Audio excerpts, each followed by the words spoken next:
Samantha Chakravalesu Atra Gachantu Devata Saddhammang Munirajasa Sunantu Saddhamokkadang Dhamma Savana Kalo Ayang Badanta Dhamma Savana Kalo Ayang Badanta Dhamma Savana Kalo Ayang Badanta Namo Tassa Bhagavato Arahato Samma Sambuddhassa Namo Tassa Bhagavato Arahato Samma Sambuddhassa Namo Tassa Bhagavato Arahato Samma Sambuddhassa. Devotees, the topic of this Dhamma talk is, what is the mind? To understand the Buddha's teachings, it is essential that we understand what he taught us about the mind. The whole foundation of the teachings of the Buddha we can consider a problem and its solution. This problem is what the Buddha called dukkha. Whether we are a man or a woman, whether we are rich or we are poor, whether we're living in Sri Lanka or overseas, whether we're the Queen or the President, every single human being is having this problem called dukkha.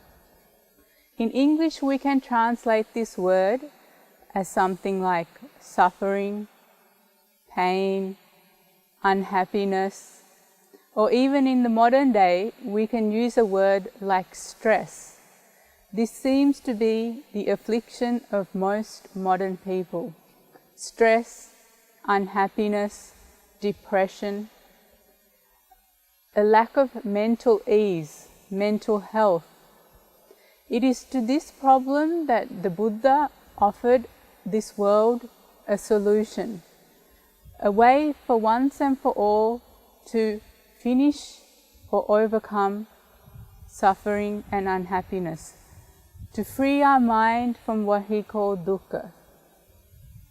Now, to understand this, how we can free our mind from unhappiness and stress and suffering, we need to understand what the Buddha taught us about how the mind works.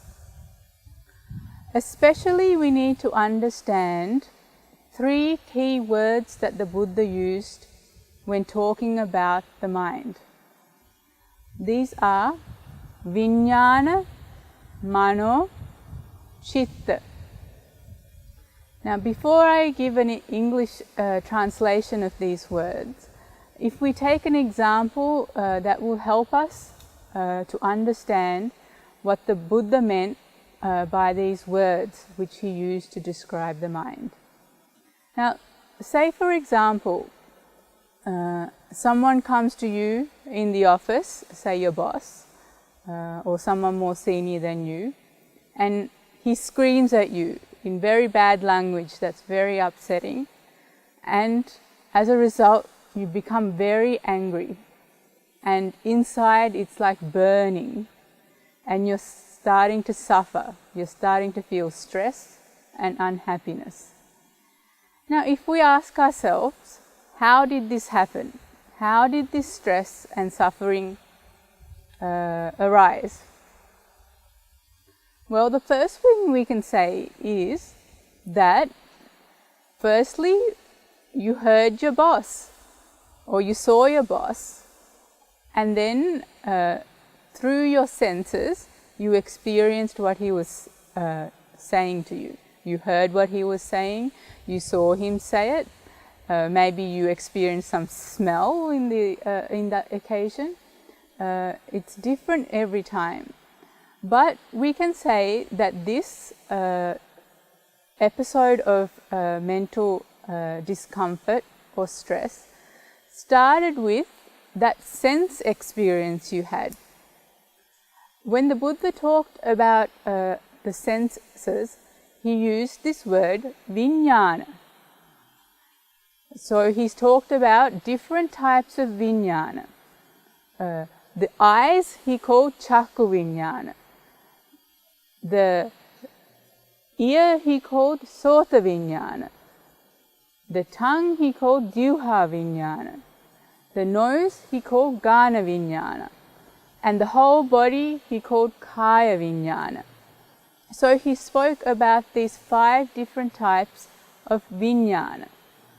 So a common English word we can use to describe what this vijnana is perception. We perceive through the eye, we perceive through the nose, the tongue, the ears, and through the whole body we experience perception. So although the common translation of vijnana into English is consciousness, I think a more simple way of describing what this vijnana is, what the Buddha is referring to when he uses the word vijnana, is these sense perceptions. So if you think of this example I gave, or any other example of suffering or stress or unhappiness in your life, you'll notice that it begins with an experience through our sense doors. That is, we see something, we hear something, we touch something, we taste something, or perhaps we have a memory of doing so in the past, or an imagination of doing so in the future. So here, in this example, we have heard the boss through our ears, we have seen the boss through our eyes, and perhaps we've also smelt the boss through our nose. So we've experienced some sense data. Now, in modern science, we know that all the senses are connected to the brain through something like telephone wires, which are nerves really, we call nerves in the scientific language. So from the ear, a nerve goes to the brain, from the eyes, a nerve travels to the brain, from the nose, a nerve travels to the brain, from the tongue, a nerve travels to the brain, and from your whole body, nerves are traveling to the brain. So whatever data we experience from our senses, through the nerves, this is all carried to the brain, where the information is gathered from the 5 senses, collected, and the brain starts to give meaning to what is experienced through the senses. For example, in this situation, we might give meaning like, my boss is yelling at me. Why is he doing this? I am always so hardworking, I'm doing everything he says, he's never grateful. This is so unfair. So maybe we start to create a story like this in the mind to make meaning of what we experienced through our senses. Now this making of meaning or interpretation of the information that's collected through our senses is what the Buddha called mano. So an English word we can use to translate the Pali word mano is cognition, or even perhaps conceptualization. Whatever is perceived through the senses is all collected and cognized by the brain, or conceptualized by the brain. Now we can understand 2 of the words that the Buddha used to describe the mind. Vijnana, which refers to sense perception, and mano, which refers to the cognition of what is perceived through the senses by our brain. Now, this is not the end of the mental process, and it is not, at this point yet, we haven't begun to suffer or feel stress. But according to the stories that we create in the mind, however we conceptualize our sense data, according to that, the brain sends signals to some hormone glands in the body, and hormones start to be released into the blood, which is then carried around our whole body, and it creates changes in our body. For example, maybe our heart begins to beat faster. Maybe our muscles become tense. Maybe we start to sweat. Our blood pressure rises. Maybe our jaw muscles become tight. These various changes start to take place in the body. Now, this is what the Buddha referred to, this change in the whole body, as chitta. In English, we can use the word emotion. An emotion starts to be created in our body and our mind. This is what the Buddha referred to as chitta, the emotional process. So first we started from perception, then that became cognition, and from cognition now an emotion has arisen in the body and the mind. It is really this emotional arousal in the body and the mind that leads to suffering, because emotional arousal is a whole series of changes within the whole body and the whole mind, which creates much discomfort within us. This discomfort which accompanies our emotional arousal is what the Buddha called dukkha, or what in modern language we call stress, suffering, unhappiness. Emotion is a whole change in our whole body and mind which accompanies much tension and discomfort. And it is this tension and discomfort that the Buddha called dukkha, or what we can call stress.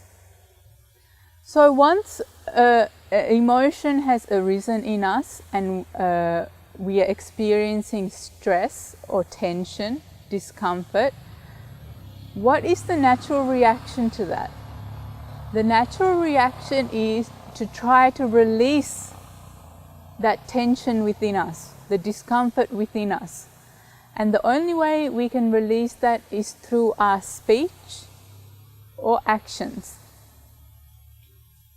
But in this context, if you're in the office, you cannot go to scream at your boss or say something back to your boss.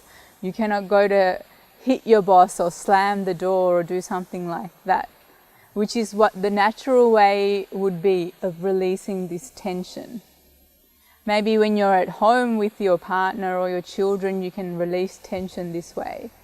But in the office, that would create many problems as an employee. So what's the other alternative to releasing the tension is to suppress the tension within us, to push it down so it doesn't come out in our speech or actions. Now, these two ways of dealing with tension or suffering or dukkha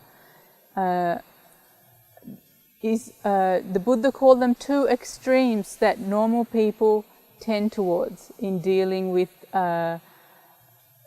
stress.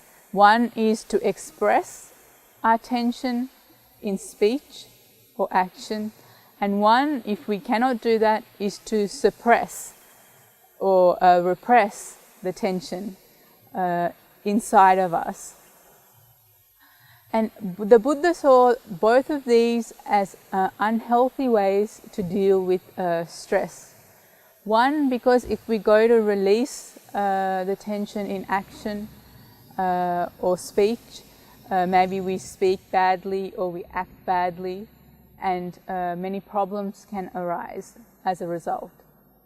Or if we go to suppress the tension all the time or repress the tension all the time, this can lead to many negative effects within us, ultimately it can lead to both physical and mental health problems.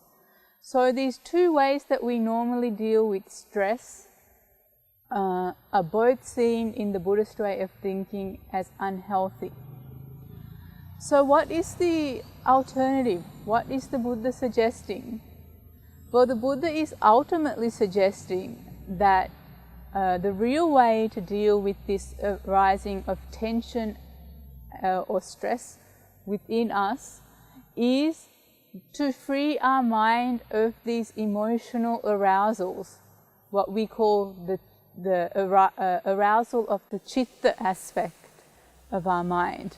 To learn how to keep the chitta or our emotions calm, serene, peaceful, so that no matter what happens in the outside world, no matter what we are perceiving through our senses, we are able to keep our emotions calm, still, and peaceful.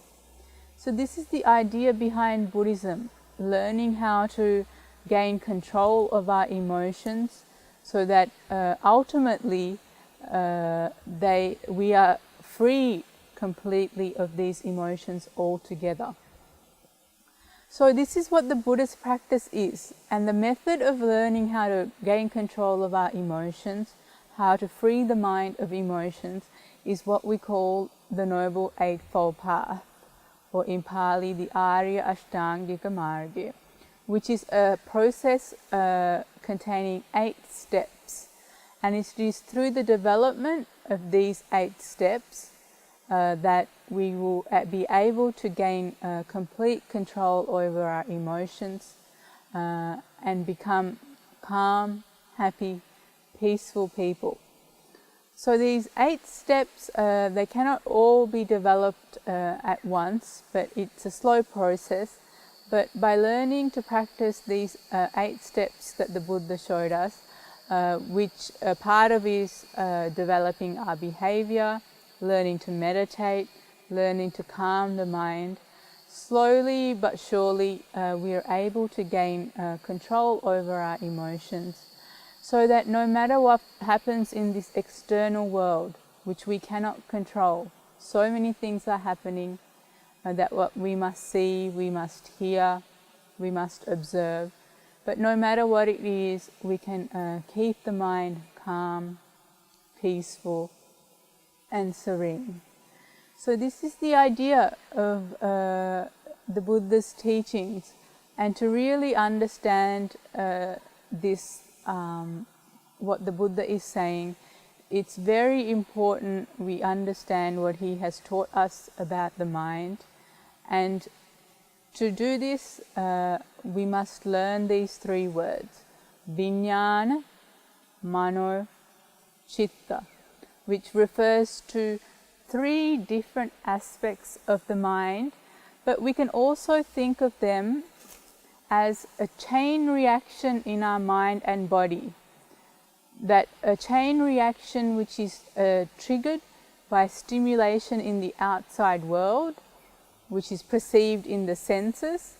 What's perceived in the senses, that information is carried to the brain, and processed in the brain, given meaning to by the brain, and according to how the brain gives meaning to what we perceive, emotions start to be aroused in us. And then we start to act according to these emotions, which can lead to harm both ourselves and other people. So the key to understanding how to gain control of our emotions is what I said before, to understand that emotions are aroused according to how we interpret our situation. Now, if your boss yells at you and you start interpret that situation as, this is so unfair, why is he doing this to me, such thinking like that, I've done so much, what have I done to deserve this? If we start to think in this way, then we start to get unhappy or angry. But if we can think about it or interpret what our boss is saying to us in another way, we can learn to keep our emotions calm. We can learn to stop anger arising, stop fear arising, stop sadness arising.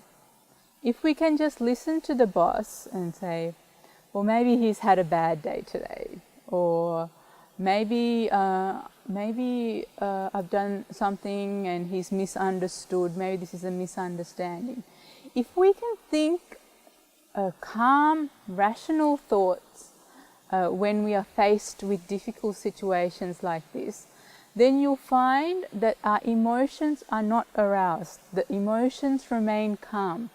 Emotions are only aroused if we start to think in a way that arouses the emotions. And this is what the Buddha means in that famous verse when he says, Mano pubbang gama dhamma, mano setta mano mea. What does that mean? It means that the mano part of our mind, which we called cognition or conceptualization, is what determines our experience, what precedes our experience. If you think in a positive way, then your experience will be positive. But if you think in a negative way, then the emotional chitta will be aroused and you start to experience negativity within. You start to experience stress, suffering, sorrow, unhappiness, and discomfort. So another way of thinking about the Buddhist path is learning to use our rational cognitive faculty or the conceptual faculty to gain control of our emotional aspect of our mind. The rational mind and the emotional mind are always in conflict within one another, within us. It's really like a bit like the mother and the little child. We also have the mother and the little child within us. The mother is the mano aspect of our mind, or the rational aspect of our mind, the cognitive aspect of our mind. And the chitta, the emotional aspect, is like the little child who wants to misbehave all the time. So always there is a tension, a dueling within these two faculties of the mind. So the whole of the Buddhist path can be seen as an effort to develop our mano or rational mental faculty to become stronger and ultimately gain complete control over our chitta or emotional faculty.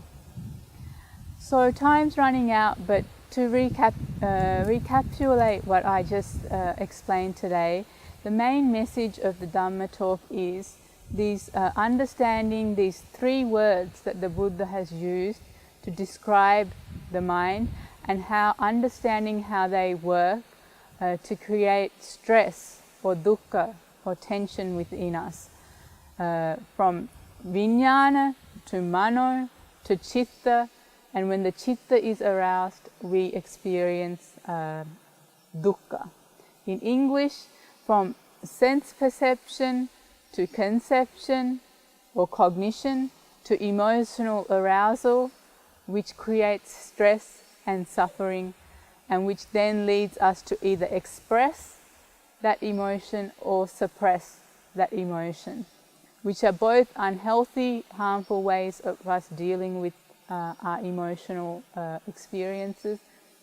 Instead, if we can use the Buddha's teaching, meditation, to learn to calm our emotions, to calm our mind, to think rationally, then all of us have the ability to become free of these negative emotions and ultimately become peaceful, happy, content individuals, and ultimately one day achieve the supreme goal of all Buddhists, which is nirvana or enlightenment. So for those of you listening, all your family members, as well as all the monks and staff who've come together and worked hard to create this Dhamma talk today. We wish you all good health, happiness, peace, and solely by developing this Noble Eightfold Path, we all hope one day that you all can achieve this supreme peace of mind which Buddhists call Nibbana. So to end today's Dhamma talk, I'll do a short chanting to wish you all good health, happiness and peace. Sabbhitiyo vivajjantu, sabbharogo vinasatu, mate bhavattvantarayo, sukhi digayuko bhava, bhavatu sabbha mangalang, rakkantu sabbha devata, sabbha buddhanubhavena, sadha sotti bhavantu te. Bhavatu sabbha mangalang, rakkantu sabbha devata, sabbha dhammanubhavena, sadha sotti bhavantu te.